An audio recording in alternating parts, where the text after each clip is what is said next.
Hello and welcome to the Sippin' on Stories podcast with me, Mandy, your host. I am so delighted that you are here with me for this episode. This was my very first interview over the phone. So that was interesting and that was fun. And I was a little bit nervous that it wasn't going to work out, and I was grateful that it did. So this is me showing you that you do not have to be local to be able to be interviewed for this podcast. So if you have a story that you would like to share with me on Sippin' on Stories, reach out to me. You can DM me on my Instagram, Sippin' on Stories Podcast, or send me an email, sippinonstoriespodcast@gmail.com, and I will get back to you. I hope that you have something delicious in your hand to drink while you're listening to today's story on the Sippin' on Stories podcast. This has been like a long time coming for you and I. It's like I feel like I know you already. Oh, I know, definitely. I don't. So it's kind of funny, kind of interesting. You are going to be anonymous, so we're not going to say your name, correct? Okay. Okay. So I don't know if you want an anonymous name. You can call me Candace. Okay, Candace. Sounds great. Okay. And so, yeah, I don't know if, like, for the people listening, me saying this is a long time coming, we'll just say we both know a mutual person, and so I feel like I know you through them, and I'm assuming a little bit vice versa. Definitely. Yeah. Okay, so my question that I like to ask people is what their favorite beverage is of choice. So what is yours, Candace? Well, mine is like a guilty pleasure, and I honestly try to hide my drink of choice when I'm around people in public, but I love a Monster Energy drink. Nothing quite does it for me. Any specific one or all? Yeah, I like the low carb, the black and blue. It just hits. I drink it first thing in the morning on my way to work, and my coworkers give me a hard time if they see me drinking it. So I try to hide it, but it's good stuff. Me and my husband, we both love it. My husband, he'll drink Monsters. I have not been a Monster person. I've tried a couple, but they're just not my thing. But I know a lot of other people love them. So yeah, well, I ran into one of my girlfriends at the park, and I was drinking one. She was like, "Who drinks Monsters anymore?" Me. Me. Keeping them in business. Yeah. Yeah. Okay. Thank you for answering that question. It's always fun for me. I feel like it gets me to know a little bit more about you. So you have an interesting story for us that I am very excited to hear. So I will just let you start. And if I feel like I need clarification, I may just interrupt you. Okay, yeah. Like, especially this afternoon, I was thinking a lot about the timeline of things. And of course, I jotted like notes down, and now I can't find my note card. But it is an interesting story to me, and I think most people find it kind of interesting, but it's not something I honestly think about that much anymore. But it's kind of long. I'll give you the long story. I love the long story. So, like, I feel silly starting with like I grew up, but that's how the story starts. So, I grew up in a Mormon family.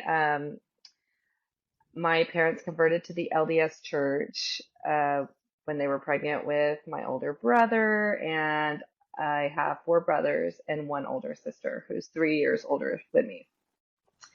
And we were always very close growing up, and all my siblings were really close and are still really close. And we grew up in the suburbs of Dallas, and very devout in our Mormon church. And I was boy crazy, had a lot of crushes and a couple boyfriends, and then one big like high school sweetheart who I would consider like my first love. And he was a year older, and he was this dreamy, tall, guitar playing Methodist boy with a good singing voice, and he sang in his church band, and he was very very involved with his church. And he ended up going to college a year before me. He graduated the year before me, but we were about 3 hours apart, but we dated my whole senior year. And there was always this looming kind of what happens next, because I was very devout. Like, I was going to marry a Mormon boy. Like, So that's a problem, right? Yeah. You know, as far as like a good person that shared my morals and everything, like you would think that would be the main focus, but um, you're very, what's the word I'm looking for? You're very conditioned to want to get married in a temple from a Yes. very young age in the LDS church. So Yes, you it was are. like just not an option in my brain that I would not do that. We broke up and it was really heartbreaking, and he came and like hugged me goodbye because I was going to school and I was going to Rexburg, Idaho, to a very conservative town, to a very conservative LDS college, which I'm sure to my like classmates and peers that sounded pretty lame, but I was stoked because I was so excited to go and start my new life at BYU Idaho, to be like surrounded by other people in my faith, because like I grew up feeling very other, like very weird because there's always this label, like this big, like I'm a Mormon label with my one piece swimsuit and my sleeves on my prom dress. Yeah. And, I wasn't allowed to date till I was 16 and everyone knew that. So I was excited to be around people who were like me. And I moved into this apartment right across from the BYU Idaho Stadium. Like that was what was outside of my window. And the real love story is I fell in love with my roommates. They just became my best friends for life. Like we just hit it off. Like about a month in, we really became good friends. And so I had four roommates, and three of them were high school friends, and one of them was a cousin. So I was like the outsider. Okay. Um, but the three friends were from Meridian, Idaho, which is 5 hours east. We just did a lot of things together and everything, but one of them had a sibling getting married, and so she invited all of us to go to Meridian, Idaho one weekend in October. And so I went along for fun and like switched staying at different of my roommates' houses when I went to go visit, meet their families, and it's just going to be a fun weekend. So I went to my roommate, we'll call her Sarah. My roommate Sarah was really fun and kind of quirky, and like um, had a really like outgoing and fun-loving personality, very outdoorsy, and just like wore the craziest clothes. And she's really fun. And the second night, I went and stayed at Sarah's house, and I can't explain how just like the minute I was in her house, it just felt like home away from home to me. Her parents were so wonderful and kind and funny, mostly funny. There was a lot of laughing, a lot of teasing, like that teasing kind of joking, and just really funny, funny, funny. And then I also met her younger sister and her older brother. And her older brother, we'll call him Peter. Okay. uh, he had just returned from an LDS mission not long before that meeting. And on his mission, actually, he had gotten hit by a car when he was out for a jog with his companion. And he ended up having to come home for a number of months. He had like a metal pole put into his leg, like it was Oh, like this wow. surgery and lawsuit and all that crazy stuff. And then he went back out. So he served like 2 1-year missions.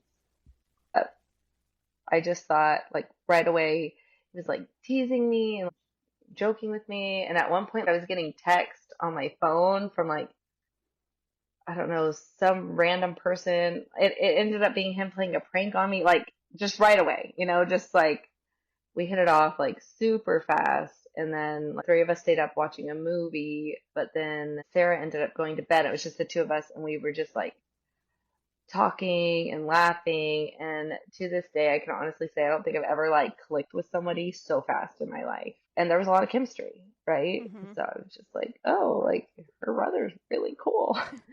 Put that back in my back pocket and went back home to our apartment, but all the while being like, oh, I think I like him. He was really cool. And he must have felt the same way because I mean, this was back in 2007. Mm-hmm. So we exchanged screen names. Oh. I don't know. Texting was a thing, but obviously smartphones weren't. Mm-hmm. So, but I think we emailed. I think our first form of like communication was email. My first So, form with my husband was MySpace, and I'm like oh that ages me. Good old yeah. MySpace, yeah. Yeah, good old top eight MySpace. Yes. So that was, like I said, that was fall of 2007. And I remember like I dated, you know, I went back, I dated a couple different guys that semester. Um, and I was off in the winter semester. So I went back home to Texas and worked and saved more money to go back up to school. And like we would instant message sometime. I did really enjoy talking to him. I liked our emails and our instant messaging. I thought that that was fun. We had like some inside jokes forming. And that was really what attracted to me to him was like I thought he was really funny and I thought his family was really great, Mm-hmm. right? I was like, oh man, his family's so great. And yeah, and I remember seeing him sorry, I'm kind of jumping around, No, but that's when I okay. had stayed at their house and when I had first met him, I remember waking up in the morning and, you know, using the restroom and coming out, and he was like all dressed up in like his church suit, and he was like going to a church meeting because he had a calling, and I was like, that's so attractive that he's like to This is what church. I've been looking for. Yeah. Yeah. Yeah. Like a 19-year-old me. Yeah. Yeah, like and you know, I've been reflecting a lot and I do think and I know this is weird, but it's a weird, you know, thing about being raised LDS is that I looked at everything even at that young age through like a am I gonna marry this person lens. Mm-hmm. I had no chill about that. Like I was very much marriage oriented, but like that's what was taught to me. I mean, I had lessons from when I was a 12-year-old girl about like getting married in a Mormon temple and let's plan your wedding for like a Wednesday night activity, which Yeah. is like weird. I know that that's like a weird thing now, but at the time I didn't know that that was strange. But I definitely like looked at everyone as like a potential like could I marry them kind of thing, Yeah. Well, you you mean know? your ultimate goal is basically to get married in the temple. You're taught Yeah. that. You're taught these are, I mean, you're doing homemaking, you're doing all the different things to Hmm. be a wife. I just feel like it's kind of, it is put into your Yeah. mind for sure. Yeah, for sure. For sure. And then like there's something in the air too about like it was like I'm in college now and you see people engaged all the time in like your Mm-hmm. classes and little young pregnant couples walking around the park, you Yeah. know, Mm-hmm. so it's very much in the air there for sure. But gosh, I guess we really started talking a lot in the spring. I came out to visit. So when I went to school in the spring, we had been talking quite a bit. And then it was kind of decided that Sarah was like, "Yeah, you should come and stay with me and my family for like a week before school starts, and then we can go to school together and all Mm-hmm. that." And yeah, I thought that was a great idea because I would get to spend like a week at his house, and you know, so I was really excited and like, nervous for that because you know we'd kind of developed this like, online relationship. We have had that initial connection, but it was like, "Oh, are we? Is this gonna be weird?" And he's the one that picked me up from the airport. He had like flowers and yeah, we went, we spent the week together, and I think we had like our first kiss that night, watching Little Mermaid, you know, like just felt even more in love with his family, like just fit right in with his family. I really felt comfortable and at home there. And he was like going to Alaska to work on a boat, like a fishing tour guide or something like that and I was going to BYU, Idaho. So it was like we really had that week to hang out and be together. But then he was leaving But we did decide to go ahead and like make it official, like Mm-hmm. that I would be his girlfriend. So we dated long distance and we got engaged After the whole time that it being fast. long distance. Yeah. Yeah. At that point, we had never lived in the same city. Mm-hmm. And I said yes. And I remember sleeping on my friend Sarah's floor that night, and my ring was like kind of sparkly, and her door was cracked open. There was like a little bit of light, and I was like looking at my ring, and I kind of felt like a pit in my stomach, Oh. and I was like, "Oh, is this really the smart thing to do?" Because there were a couple things about him that seemed a little like my initial, the way I've always described it is like my initial like connection with him, like it was almost to my detriment because like I painted up this picture of who I thought he was, right? I was like, oh my gosh, he's just so funny and he's like spiritual and he's, like witty and adventurous and all these things. But there had been some things that I was like, he's a little rough around the edges. Like, you could tell he had kind of a rebellious side, I Mm-hmm. guess, just from his stories from the past, or yeah, he had some wild days, I guess. Uh, but you know, or maybe it was that I was like, I don't know how well we know each other. I don't know. I felt like I knew him really well, Mm-hmm. but because, like I said, we had like a really strong like bond and friendship, right away. But I just remember thinking, oh, is this the right thing? And then also like being nine, how old was I then? I guess at that point I was 20. So being, 20, also thinking, well, I said yes, like no turning back now, I'm locked which is, in. yeah, so Mm-hmm. silly. You're not locked in. You're engaged. You could still call. Yeah. But I was just and I did I did love him and wanted it to be the right thing to do, Mm-hmm. right? But also something else about growing up, Morgan, is you're very like you're very feeling based. It's very like pray about it and see how you feel, and it's like good feelings, good. Bad feelings, does that mean no? Does that mean yes? But also I'm anxious, so it's like who knows what this bad feeling means. Mm-hmm. So I did justify. I had a lot of bad feelings the next few months as leading up to the wedding, but I really justified it as anxiety, which isn't too far out of left field for me because I do have a lot of anxiety. I'm a very anxious person. And you think like, oh, I'm So getting married. Who wouldn't be anxious? Like, yeah, yeah. yes. But looking back, I'm like, no, I definitely like had to con myself a little bit into being like, no, I'm just nervous because I'm Mm-hmm. getting married. And I ended up moving down the street a few houses at their family's best friends. But really, like, a lot of red flags cropped up, like, during our engagement that I really had to, like, push my bad feelings down or blatantly ignore.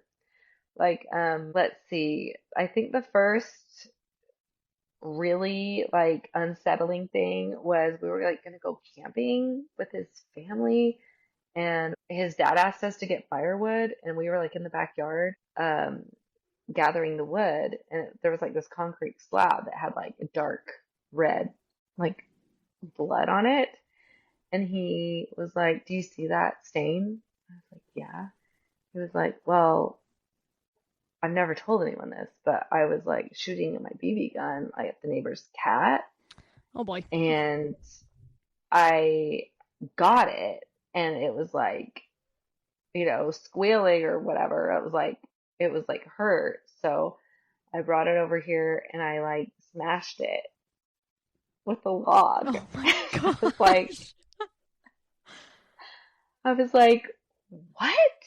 I was so unnerved, Oh yeah. like extremely unsettled. Like I didn't think it was funny. I almost think he wanted to look what I did. Mm. Like, does that weird you out? I almost think that's like his reasoning in telling me. I don't know. Another is he alluded to there being some kind of weird thing that happened in Alaska. His boss was accusing him of like drinking and driving or something like that. And obviously I was like, oh, that's so messed up. It turns out like his boss was trying to sue him because I guess he was drinking and driving, and there was like some insurance fraud or something going on, something illegal he had done in Alaska, but I still don't know the truth about what happened in Alaska, and Yeah. I didn't know any of that while we were engaged. More and more of the story came out like after the weddings. Mm-hmm.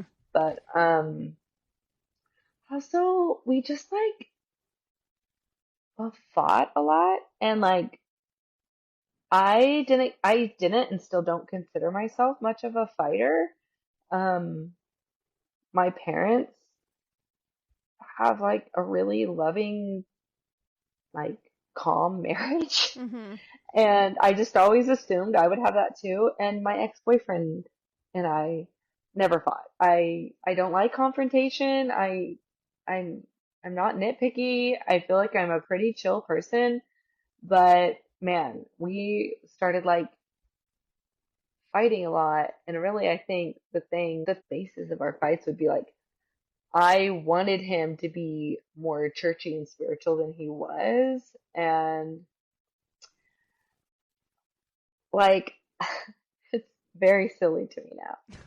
But I think he like got coffee or something. And he had a tattoo, which he like kept hidden from everyone, but he had told me about it, and like that was so like bad boy. Like Oh I was yeah. like, oh, like he's kind of a rebel. Like he Mm-hmm. has some rebellious side, and I wanted him to be like a little more like I was. Like meet me at my spirituality. Mm-hmm. So that, that's on me. But also like he had a temper, and it wasn't often directed at me, but it would be like we would be in the car and he would get like really mad, you know. Um and just his whole body language and his whole demeanor would just be very like just, oh, just so angry, and that would often lead to us arguing because like it would somehow hurt my feelings even if he wasn't mad at me because he just had a lot of anger, Yeah. and um anyway, so there was some fighting during the engagement. I think our biggest one was, I was living just a few doors down and we had plans to do something, and I came over and he was like asleep when I got there, and I was like in his room, and he had told me he like was worried about this female friend of his. He's like, "Oh, I'm worried about this friend. She was texting me from a party, and I don't know if she got home safe." And I was very curious about that. So I'm not Oh proud of yeah. this, but I did like look at his messages on his computer. Oh, I'm Like, I'm sure consider I would have that. done. I would have done the Yeah. same thing. He was literally sleeping right next to his computer at the time. But I Uh-huh. like opened up his laptop and like the little IM box was right there. And it was like they were showing each other their tattoos. And hers was like on her upper thigh, and he told her it was very sexy, Mm, And I like drove to the Boise Mall, and I like was just gone for a while and like didn't respond to his text messages or anything. I wanted to be dramatic. Like oh yeah. I was like, I'm gonna leave and he's not gonna know where I am, and I'm not gonna answer his calls.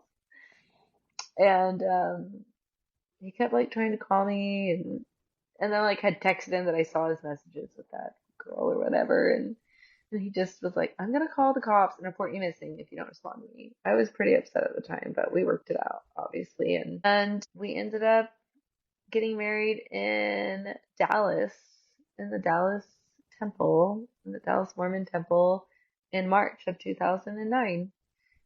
And we went on a honeymoon to Oregon to like the beach and started fighting pretty much right away. Mm. Like the very beginning, like I remember driving on our honeymoon and on this winding, beautiful road in Oregon, and I can't remember what we were arguing about, but I just remember like my heart just sinking, like, oh, this is not good. Like, I really thought I was gonna have a marriage like my parents. Mm-hmm. And And it's not starting off very great. yeah, Yeah. we're arguing a lot. Um, and then there was all these issues too with sex. Gosh, it was my first time ever, and on our wedding night, I just like could not believe how much pain I was in. Mm. And I was like, oh my gosh, you have to stop. And the next day I like called my sister-in-law and I was like, is it supposed to like burn? Yeah. She was like, well, I mean, the first time, and my mom's a nurse, so I called my mom. And I was like, it like burns like salt in a wound. And she was like, are you itchy? You might have a yeast Oh, infection. And like wonderful. the minute she said it, I knew it was true. I was like, Mm-hmm. I do have a yeast infection. Like I'd never had one before, but sure enough. So then I'm like dealing with that, and we like fly to Oregon the next day, and I'm still like dealing with my yeast infection, and then that clears up. And then while we were in Oregon on our honeymoon, I woke up like the third day with a UTI. Oh my gosh. And this is just a little insight into his personality. Like I like tell him through the bathroom door, I'm like, I have a UTI, and he's like, well, how do you know? Like trying to talk me out of it, right? Like trying to talk me because he had plans like to go do something fun, and Uh-huh. I was like, still trying to be a champ and like do it. Again, little insight into how our relationship worked. He was very pushy about things he wanted to do. So we still like, I think we attempted to do the thing, whatever it was. Mm-hmm. And it was so horrible. So we had some rocky stuff with sex at the beginning, but mostly our sex life was like what I thought it was really good. Um, I thought it was pretty good at the beginning. We did it frequently. Like I thought we both enjoyed it, and I felt like that was an aspect of our marriage that was good. At the time, I was like, "Oh, things can be rocky, but we have that, and that's good." Mm-hmm. Um, but we moved into this tiny little apartment and lived there for a few months, and it was a quadplex, and the walls were thin, and we fought, and I know our neighbors knew we fought. Like, and it was very like, is this real life? Like, is this really my life? How did I get here? Um, like I kind of crazed over my wedding day, but I had can I talk about my wedding day Oh for a yeah, yeah, second? I'm definitely. sorry. I'm sorry that I already passed that part of the story, but That's okay. I woke up on my wedding day just like with dread, like crying. I know that if one person said like, "Hey, do you really want to do this? Because you don't have to do this," that I think I would have taken her out. Oh really? I really do. I do think he would have talked me back into like not not pulling out of the marriage. Because there was one point where I was like trying to go back to Texas, to help my mom finish planning the wedding and so that we wouldn't slip up and have sex. Mm. That's very important to get married in the temples, to not Yes. have sex beforehand. And I was like, oh, maybe the best thing is for me to go to Texas. I can help my mom finish planning the wedding and, it'll put some distance. And he like really, I will say now, it was manipulation to get me to stay, to get his way. So I do feel like he would have done that on our wedding day if I tried to call it off. Plus, I would have been so sad to do that to his family. Mm-hmm. And, it's not as black and white, right? But I'm forgetting, like, I was in love with him too. Like, there were problems and there were red flags, but I also loved him Mm-hmm. and I loved his family. So that would have been hard to do. But, so yeah, my wedding day it was hard, but I did it. I jumped right in. And then, yeah, so our first year, I remember one of our big fights, we still lived at the quadplex, was he was trying to talk me into backing into a spot. And I was getting stressed out and kind of flustered. And he was getting very like I said, his whole demeanor was very like, his arm would go through his hair and his shoulders would be all tense and he would grit his teeth and be like, no, do, and, and to me, that's very like, you're hurting my Oh feelings, yeah. like Mm-hmm. you're being mean to me. And so I was like, okay, or whatever I said. And he was like, oh, you're being such a, and that was like, oh my gosh. I was like, I cannot believe I married someone who just called me a. Like Yeah. my dad never talked to my mom. Like no one in my house talked to anyone in my house like that. Like, and I thought about my high school boyfriend, and I was like, he never would have said that to me. Like, I did such a stupid thing. I married the wrong guy. Like, Mm. I was so dumb to marry this guy when I could have married my little Methodist guitar stringing boy. I Yeah. was like, oh, what have I done? I made such a mistake. Um, anyway, he had all this money from getting hit by a car. Oh yeah. So just like a few months after we got married, we bought a house in cash, but like I wasn't allowed to tell my family. Like he Oh didn't want me really? telling my parents. or my siblings, that it was in cash. Mm-hmm. And his family was very involved in us buying a house. And they were also very vocal about us not telling anyone that we bought it, like right out, Mm-hmm. flat with cash. Interesting. But I think eventually his parents were like, we're thinking like you should tell your parents. So it's like I waited to like get permission From them. from his parents Yeah. that I could tell my parents. So it was, and their family was very secretive. Like they have a lot of secrets and we're really bad about talking about feelings and things like that. So we moved into the house and I remember thinking like, this is such a pretty house and um, you know, I have so much, but like something was Mm-hmm. missing.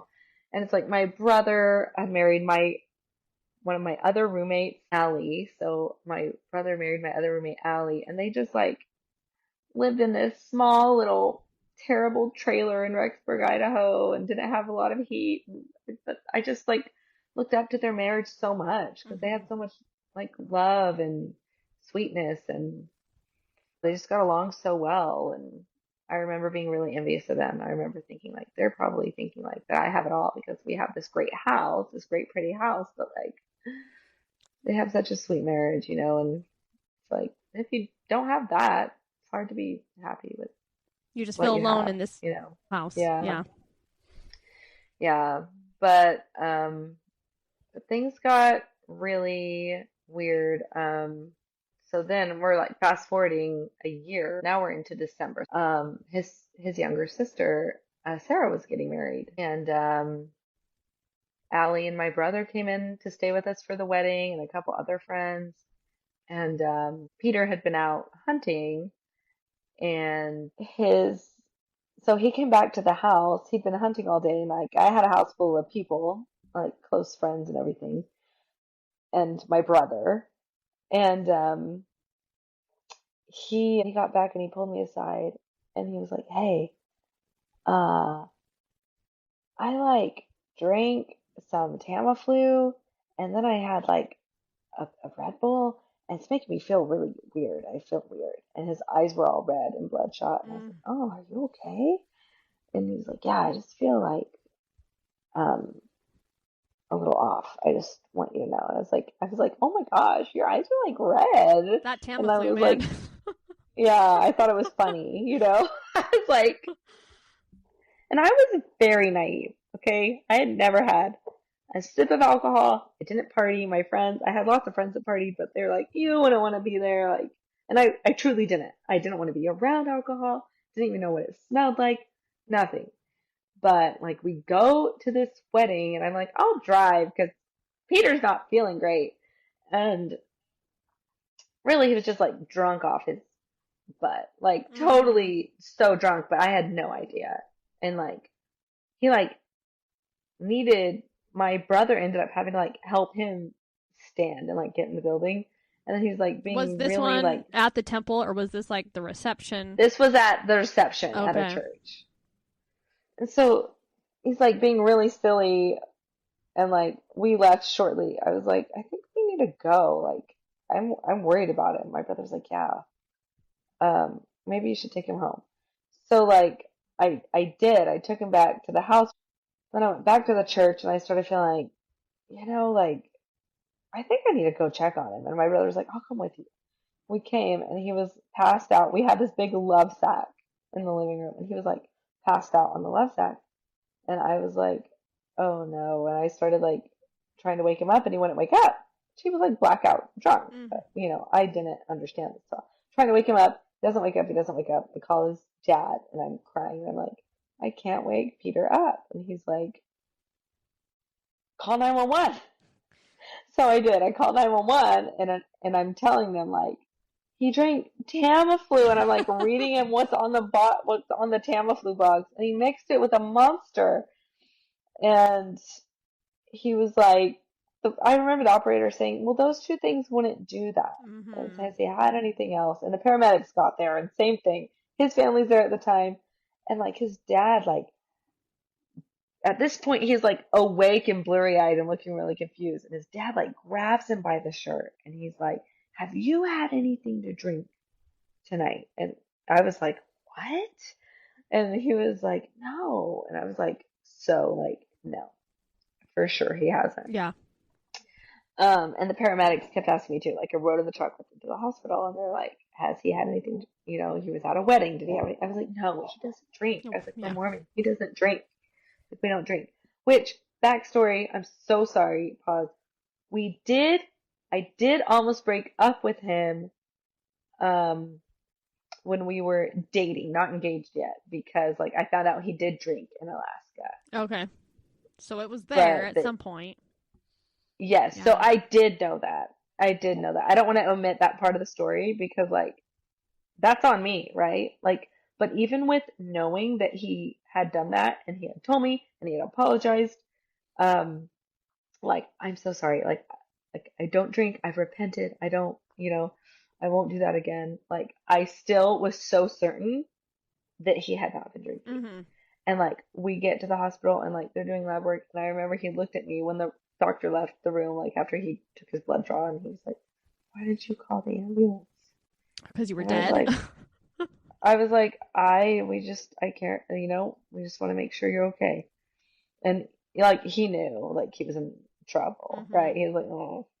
Well, turns out he was like way well above the drinking limit, in his bloodstream. And when the doctor came in, he's saying like you have X amount of this and some other um, prescription drug in his system. And I was like, what? I wonder what would it make. Like, it sounds so silly, but I was so like certain he would not lie to me. Mm-hmm. I was so certain he would never lie to me. I was like, I wonder what he took that made it seem like that was in his blood system. But I mean, he obviously admitted it. He was like, yeah. So not only did he drink alcohol, but he had mixed it with some pills he'd found he worked construction. He had stolen pills out of somebody's medicine cabinet Oh my gosh. and mixed them. And I was floored. And his family was not surprised because he had a long history of lying, sneaking drugs, and drinking alcohol. Like, not just like he's being a Mormon baddie, but like he actually has an alcohol problem. Yeah. And I'm telling you, I had no idea. And that just like was one of the worst, still is when I look back, that was one of the worst days of my life because there was a lot of shame. Like, I didn't want my brother to know. So I lied. I lied to my brother. Like, I stuck with his lame, weak, like Tamiflu. Tamiflu and yeah, uh, was so scared like anyone would find out. And I lived the next couple years on and off of like his eyes would be red or his breath would smell funny Mm-hmm. or he would be acting strangely. And it was just like this horrible cycle of like, have you or have you not been drinking or doing drugs? Would he lie to you, Um, or would he tell you the truth at those times? oh, he would lie. Mm. Oh, he would lie. So I was in charge of doing these little activities for the 8 and 9-year-old girls at our church called activity days. And they would be in my house and we would do like a little craft and have a little lesson. And it was like on my house, like say it was Wednesdays. But one day I got home from work on a Wednesday and his car was in the garage when he should have been at class and my heart sunk. Like I just knew right away. Like I was like, I just know he's drunk. Mm-hmm. And his dad had given me um, a breathalyzer because he was very good at convincing me that I was crazy. I mean, I didn't know the term gaslighting then. People weren't using it all the It time didn't then, but exist back then. he would go like clutch his chest and say, "I'm worried about you. You have trust issues. Oh my You need gosh. help." So I hid in a boot a breath test thing, that home breath testing. And I woke him up and I'm like, "Hey, have you been drinking? Don't be mad at me." I was always scared to ask him because it would just make him so angry. Yeah. And he was like, "Wow, no." And I was like, "Would you do me a favor? Would you blow into this?" And he was so surprised to see that. And he did. And it told me he had X amount of alcohol in his system. But it was maddening because he was still trying. He was like, that, it must be broken. Like he Still was lying. still trying to lie to me. Mhm. Yes. I'm like, it was so maddening because I was about to have all these little girls in my house. He was like, so furious at me. Um, and he was like, I wasn't drinking. And I'm like, I know you were. Yeah. And then he was just like throwing a fit as little girls are getting at my house. It was horrible. He was like, slamming things and marching. And like this other woman, my neighbor was also like in charge of the little girls was like over. And it was so awkward because like I was trying to hold it together. But when they left, still, it took me like an hour to coax it out of him. So that's just one example. But there were many times throughout the next couple years that I was like, was he or wasn't he? So, so my sister came to visit, and we had been at a friend's house playing games, and we got back to my house, and I said, "Oh, I'm hungry," and Peter was like, "Oh, well, I'll make you some oatmeal," which I love oatmeal. So I was like, "Thank you. How nice." And I'm sitting at the table chit-chatting with my sister. And at one point, I think I hear like chopping. I'm like, "What are you doing?" I was like, "Oh, you add butter, don't you, to your oatmeal?" Because I'm a fatty like that. I'm Oh. like, "Yes." And he's like, "I was just thinking about how much to add." I'm like, just a little bit. I like brown sugar and butter in my oatmeal. It's like basically a cookie, but he handed me the oatmeal and I took a bite. And right away, I like put the spoon down. It was like bitter, like pill bitter. And I was like, "What did you put in Oh this?" my gosh. And my sister looked like, "What?" And I was like, "What did you put in this oatmeal?" And, and he was like, "No, I don't know. Maybe there was something on the spoon." But he's like, "Remember, I don't give you anything that you don't ask for anymore." Because prior to that, we were out at dinner with his family, and I had a headache, and he said, I have some Advil, and he gave me a pill. I took the pill, and I was a jittery mess. I was like jittery, and my heart was racing, and it was, 20 minutes or so later, and we were still at dinner with his family, and I was like, "What did you give me?" Yeah. And I was like, "That wasn't Advil. What did you give me?" And his parents were pissed for me. They were like, "You can't be giving people things they don't ask for. If you say you're giving your wife Advil, give your wife Advil." And he was like, "It was just a caffeine pill. Like, caffeine works for headaches." Which I don't know what he gave me. I still to this day don't know what he gave me. Yeah. Just know But that it was definitely not an Advil. yeah. But then there'd be other times too that I would be like, maybe like, oh, just like, kind of have a tickle in my throat or something. And he would make, do you remember Theraflu? It's nasty. It's really bitter, and I hate drinking it. And he would make me Theraflu all the time. And I honestly do think it's to conk me out because he liked to go at night. He would just be gone. I would Mm-hmm. wake up and he would be gone. And his excuse was always like he would spotlight stuff. Like to go spotlighting is like a hunting thing. Okay. Yeah. He would be spotlighting for animals or whatever. Like, "Oh, I can't sleep, so I was out spotlighting. Um, I don't know where he was. I do not think it had anything to do with hunting.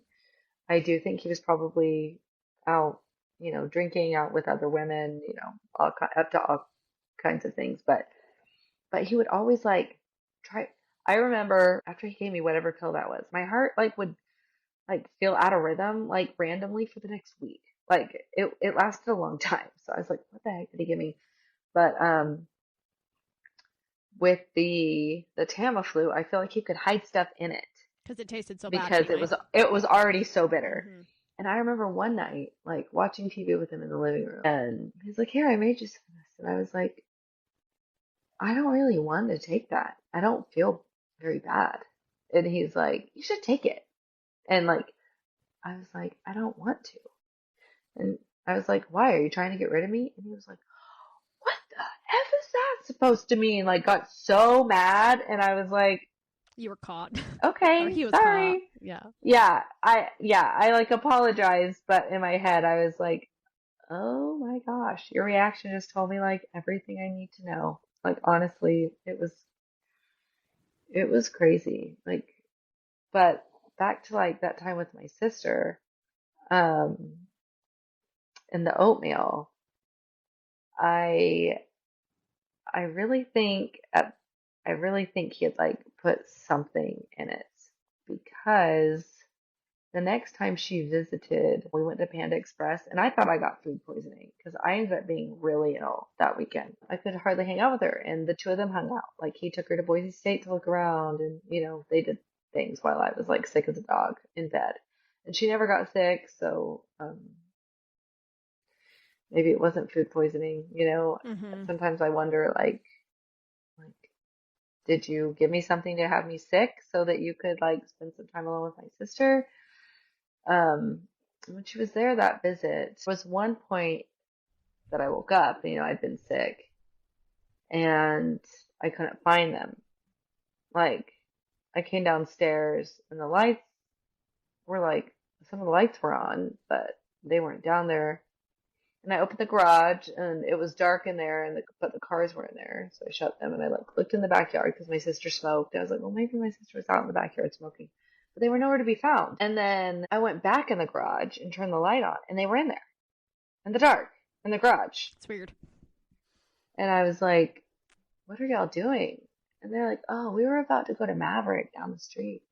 And I was like, where were you guys? Like I looked in here a minute ago and they're like, oh yeah, we were just I can't remember the excuse, but I was like, gosh, that's so weird. And then the next day, I worked at a dental office and my sister was leaving. And so he was going to take her to the airport and they came to say bye and they brought me my favorite lunch. But it was dreadfully awkward. Like we were in the break room with two of my coworkers, but my sister just seemed super off, Mm-hmm. like so painfully awkward. And I was like, is it because my coworkers are in here? I couldn't figure it out, Yeah. but I was like, this is really weird. And like they left, and my coworker was like, "That's kind of weird." I was like, "It was. I don't know why it felt so awkward." My sister seemed really sad. Maybe she's sad to like be leaving, or I don't know. And like I didn't get to see her very much because I was sick. So I was like, I don't know. It's weird. And like I'm really sorry. I've only been telling you about like the big things because like as much as the big things like really sucked, like there was just a lot of little things too. I mean, honestly, he was just mean. Like he was not a nice person to me. It was like weird because he's like totally the kind of person that would see a little old lady like we did one time stranded on the side of the road and like fix up her flat tire, like be super kind and considerate, but then at the same time just be like so condescending and mean to me. Like nothing I ever did was good enough. Like how I arranged the glasses in the cabinets or where I put my shoes or like he was just like always on my case about stuff, Yeah. like just super nitpicky. And it just like wore me down, honestly. Like I just felt so like I don't know, just like I couldn't just breathe easy when he was around. People that love me and know me were like, you were not you during those years. Like I think in the very end, the very last straw was um we fought a lot about money, but like not in the way you would think. Like I worked and he was a student and this is so dumb, but I like I said I hosted this little like night for the girls in my church at my house and it was close to Halloween and I wanted to do a little Halloween craft where I needed brown paper sacks, like the little lunch bags. Yeah. And was like, we already had brown paper sacks. We had like these huge grocery store sacks. And I'm like, no, I need the little ones. They're like 98 Yeah. cents. They're not Okay. expensive. No. And he did not want me to go and get those.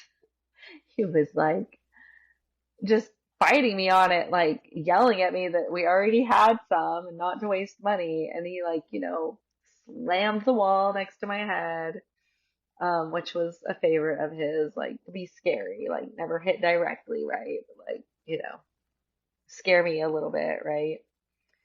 And I grabbed the keys and left, drove to Winco and parked in the parking lot. I was just crying, and I called my sister, and my sister is like, she's really non-judgmental. Like she wasn't cookie cutter Mormon. Like she smoked, she drank, she had tattoos, and I just really felt like safe with her that I could tell her, like, let her have some insight into my marriage and our problems. And I hadn't up until that point, but I called her crying and just told her like how unhappy I was. Like he's so mean to me, like, and we just got in this big fight over stupid like 98-cent bags. Yeah. And she was like, you should leave him. And it just like, for me, that felt like so out of left field. I was like, what? And she was like, when I was there, he like came into my room. And I was like, what? She was like, yeah, I think he was trying to like get with me. I believed her, I Yeah. was like, oh my gosh. It was like, that was all it took. And it was just so nice to have her say you should leave him. And I said out loud right then, I was like, I'm going to leave him. And I said it out loud, and I felt like a weight lift off my shoulders. Like I knew that I was going to leave him, and I knew it was the right thing to do. And I had like this moment, I like got off the phone. I was sitting there by myself, and I had this moment of clarity. I was like, okay, like I'm really doing it. Like I'm really gonna leave. Because I had thought about it so many times. Yeah. There were so many Of course. like, should I or shouldn't I, like throughout the last couple years. At that point, we'd been married 2.5 years. I was just turned 23. I was like, I'm young. I have my whole life ahead of me. I got to get out of this. Like, God, I can't have kids with this man. He has too much of a temper. And I called my dad and I told him I was going to leave Peter. And he was like, I think that's the right thing to do, which was really validating. I called Mm-hmm. his parents and, Did you call his parents you before know, you even talked to him that you were yeah. leaving? Mm-hmm. hmm hmm I called his parents before I told him. Um, And what did they say? I, I told him that he tried to hit on my sister, and his mom said, "Oh my gosh, what a jerk!" And they were really supportive. That's good. It actually makes me feel really emotional just thinking about it because his dad, I had a really good relationship with his dad, and a few months before that, when things were yet again rocky, his dad was like, I know that you're thinking I put 2 years of my life into this and I don't want to waste these 2 years of my life, but look down the road 20 years. Do you want to have 3 or 4 kids with him and be regretting it then? Or, I think his dad, like, I think it made us all really sad, but I think he knew too that, like, it was the right thing to do, you That's know? sweet that he talked to you like that. Yeah, he was really sweet. But I stayed at his house that night, didn't go back to the house. And in the morning when I was all geared up to go talk to him, and when I went back to the house, he wasn't there. He was out hunting. And I texted him, I was like, you really need to come home. And I called him and I said, you really need to come home. He's like, why? What are you gonna say? And I was like, I want a divorce. I'm leaving. And I think I don't think he fully believed me. When I came back to the house, he was home and he was packing up my stuff. And I think he was like trying to call my bluff, like thought that I would like, Like, I'll do all this I and don't then know. watch, you're not going to leave. Yeah, Make a I think he point. was trying to be like, "Oh, you want to leave, do you?" And I thought it was helpful, so I went and I started packing up some of my stuff too. Had you ever, like, said that you would leave at all to him? Like, had you talked about the I possibility? had I had a few months before that, I had said, "Sometimes I think about leaving."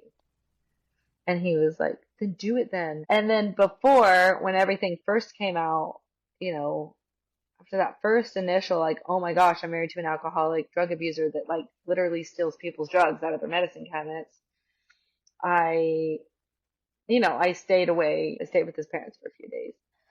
And our neighbors, we told them because at the time we were seeing a therapist. They're like, you should have somebody in your inner circle, Mm-hmm. right? That like you can fight in that knows the whole story. So, he wrote this letter, and left it on my windshield, like, please, please, like, just begging me, give me this one last chance that I don't deserve, and I got a couple of those letters because this happened a couple of times, right? Where it was like, I don't want this. I didn't sign up for this and I want to leave, Yeah. And he begged me to stay. But that time, yeah, I started packing up with him, alongside him, and then a mutual friend of ours that thought we were just this happy little couple came by to return something, and she opened the door and she's like, "What's wrong?" He's like, "She's leaving." And she was like, "What?" And she tried to talk me into staying. I'm like packing things up and she's like, "No, we can work this out." You don't And know. I'm like, she didn't know, and I knew she didn't know, and I knew I was doing the right thing. Mm-hmm. I packed my car down and and then he couldn't believe it. I started packing out and he's like, "Are we going to talk about this?" And I was like, "No, I'm really leaving. I'm so done. And um, he was pretty pissed. And he like dramatically packed up my wedding dress and was like, "Here, so you can wear it to your next wedding." And I Oh was like, my "I'm not gosh. taking this with me. That would be so weird." I I never, took this with yeah. me. So, it was sad though. Then the next morning I went and said bye to his parents and his dad cried. He said it, he's like, "I feel like there's like a death in the family. It's very sad. Mm-hmm. It's very sad." And my big brother flew out from Texas to come help me drive my car down. And on the way out of town, I tried to stop at the bank to cash my last like measly little $500 paycheck. And he had taken my debit card out of my wallet, my insurance card out of my Oh wallet. my He like gosh. changed the locks to the house. Like he took my garage fob. Like he just like he was trying to show me, to Yeah. make a point. But he took like all my things. But luckily the bank helped me like set up my own separate account from him. And It's like so um, manipulative. yes, it really was. And the bank teller was so nice. He like grabbed my hand and he's like, "I've been there." I was like, "I'm so sorry. I'm just now leaving my husband." He took my cards and he like grabbed my. He was like, "I've been there." He was so nice. Mm. Like he has no idea how much that moment meant to me. Like I thought about him so many times because he was like, "Things are gonna get better. I promise." And I Oh, was like, "Okay." And they really do. They yeah. really do get better. But at the time, but there was a lot of hard to get through before it got better because when I went back home, things got pretty dicey because I started thinking about it and I just felt like I wasn't getting the whole story from my sister. And I kept thinking about like that time they were in the garage, you Yeah. know? It's like playing back in your head a little bit. Yeah. Mm-hmm. And anyway, and I was waffling. Like I make it sound like I decided to leave and I left and it was easy. But when I was in Texas, I was like, did I make a mistake? Should I go back? Because, he was so upset. Like he was crying, calling me, Mm-hmm. and I was kind of waffling, but I was on the phone with my sister, and I was asking her. I was like, "Okay, so what exactly did he do when he came into your room?" And it's like we talked for 45 minutes, and finally, like at the end of that 45 minutes, she was like, "I wanted to tell you this in person, but." She was like super, super drunk, and they did have sex. They had sex in the morning when I was at work and then came and brought me my lunch. Oh, yeah. And then she flew home, and that's why it was so freaking awkward. And Mm-hmm. then it was just like a light bulb went off. Like anytime I talked to my sister, like that whole next year, because it was like a year since they slept together and I left like a year later, Yeah. But my sister and I would talk on the phone and stuff, and every time he'd be like, "Who are you talking to?" "Oh, with my sister." "Oh, what are y'all talking about?" Like every time. He was scared. Like he was Yeah. scared she was gonna tell me. And she did tell me. And I've been to hell and back with my sister, but I love my sister. I have a good relationship with my sister. It's like hard to explain. And like she knows that like the part that isn't great is that she like started drinking with my husband, knowing that it was something that like I wouldn't have wanted to happen. Yeah. But like I just know how it all went down. I called him up so fast. I was like, so I think I texted him. I was like, "So you had sex with my sister?" And he called me and said she came on to me, Oh, and of I was course she like, did. "Stop, Oh my gosh. stop, stop. Like, absolutely not. I do not want to hear that." because I know it wasn't true, Yeah. you know. Still lying a year later. So yeah, yeah. Was it hard to It forgive your sister? Yeah, Yeah. it was. It was like it was a really rough little go of things. But like the thing is, I think at the same time, I felt really bad for bringing this drama into the family. Because like, It wouldn't have happened if I wouldn't have married him. yes, Yeah.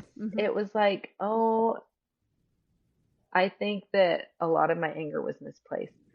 I think a lot of that anger was really like towards myself, just like some self-loathing for like my poor choices, like knowing in my gut, like not breaking off the engagement when I should have, like staying for too long because it wasn't like it was a very long marriage, but I really should have left way earlier into the marriage.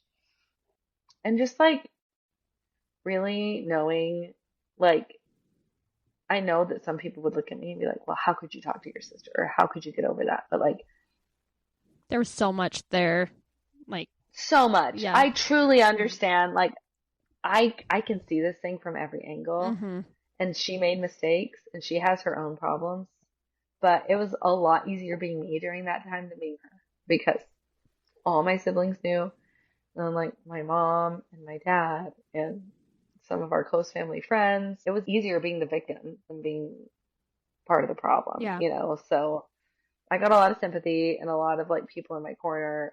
And I'm sure she's just lived And with that regret that yeah, whole time too. she Like, just yeah. went through hell and back on her own. And we had a big come to Jesus like quite a few years ago now. And you know what? We really are good. We Mm-hmm. really are in a solid place. So despite him, we're okay. Yeah. But yeah, he's definitely a real bad thing that happened in our family. There's some family pictures with him in it that just need to burn forever. So, And does it feel but like it was a lifetime ago? Like, does that part of your life look like, yes, did that really happen to me? Like, yes, so far removed? so so surreal. The whole thing, like even now. I mean, especially like even like right after, like especially now because it's not something I even think about every day or Mm-hmm. every week. But you know, even just right after, I was like, did that seriously happen? Like, I do have a really happy ending. Like Yeah, do you want to give like my a quick, oh husband, yeah, I was gonna say like a quick yeah, recap of where yeah. you're at. I went back to school, back to BYU, Idaho, and I met my husband very quickly after I got there, and everyone thought I was so crazy. But the big difference was like my gut, my just like how calm and how right and how good it felt to be with my husband. He's just so kind and patient and sweet, and like I think he appreciates what I've been through because it makes me appreciate him so much. He's like, man, he's like, she thinks I'm so great. He didn't Like, he didn't have a very high bar to meet. Yeah. no, no, but he Yeah. really is. He was just like nice and happy. And I knew for sure I wanted someone that was just really kind. Mm-hmm. So I'm happily married for 12 and a half years. We have 4 kids. So I think he's the one. I think I did good the second time around, but whew, Did you took some doing to get there. did you do any like therapy or anything like afterwards or I did do a little therapy. I was really anxious. Like, uh, I was so anxious. I thought that something, I thought that there was something wrong with me, like physically, like I had an ailment. yeah. And I remember I was dating at the time because even though like I knew he was great, like I had a hard time trusting myself. Oh Weirdly, yeah. he was so easy to trust, but I was like, oh, am I doing the right thing? Like, by even dating, you know, even being in a relationship, and I just felt super on edge. So I did do some therapy while I was in school, and I don't know if it helped, but um, honestly, time really heals Mm-hmm. all things. And sadly, my ex's his mom passed away a few years ago, and his sister reached out and like shared the eulogy with me, and it was so beautiful and sad. And I had a lot of dreams at the time about them, about Peter, about his family. I think I was really mourning the loss of Mm-hmm. my ex That mother-in-law. relationship, yeah. Yeah, because she was such a big part of my life for such a short time that Mm-hmm. um Yeah, I was curious if you ever like stayed in contact with them. Yeah, it was sweet.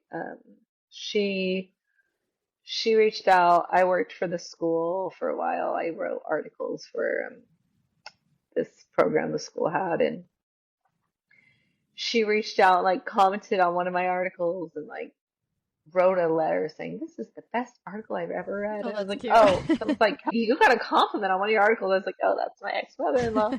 And so I ended up reaching out to her, and we ended up doing dinner with my husband, and it was good. I think it was good for all of us. Like she saw that I was happy, and um, yeah, when she passed away, her eulogy was like all the kids wrote a couple paragraphs, you know, and Peter's um said, "Ugh, it's making me cry," but he said the night before she passed that she grabbed his face and told him, "Never ever stop trying to be good." And, you know, I love that because Yeah. it must be heartbreaking as a parent, right?